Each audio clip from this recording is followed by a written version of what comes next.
અમદાવાદમાં Vastrapur police station વિસ્તારમાં chain સ્નેચિંગનો બનાવ બન્યો હતો। બે આરોપીઓએ ચેન ખેંચીને ભાગવાનો પ્રયાસ કર્યો હતો। આરોપી વિજય લોહાર અને હાર્દિકને વસ્ત્રાપુર પોલીસે ઝડપી પાડ્યા હતા।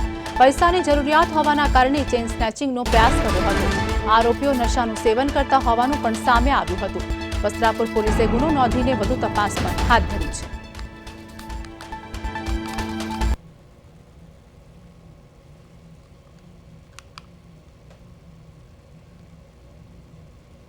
ગઈકાલે રાતના વસ્ત્રાપુર પોલીસ સ્ટેશન ફરિયાદી દિનેશભાઈ ગહેલોત એમના વાઇફ સાથે વોકિંગ કરવા માટે નીકળ્યા હતા। ત્યારે માનસી 4 રસ્તાથી જજીસ બંગલો 4 રસ્તા તરફ જતા હતા। ત્યારે ગ્વાલિયર સ્ટ્રીટ્સની સામે એ લોકો પહોંચ્યા ત્યારે પાછળથી એક બાઇકવાળા આવી 2 જણા અને એના જે લેડીઝે ગળામાં ચેન પહેર્યો તો ચેનને જૂટ મારી અને ભાગવાની કોશિશ કરતા ચેન તૂટી ગયો, પણ ચેન એક લઈને ભાગી ન શક્યો। અને ત્યારે એ બનાવ દરમિયાન જે બાઇકમાં પાછળ બેઠેલો હતો કે જેણે ચેનની જૂટ મારી એ ત્યાં બાઇક ઉપરથી બેલેન્સ જતા પડી ગયો।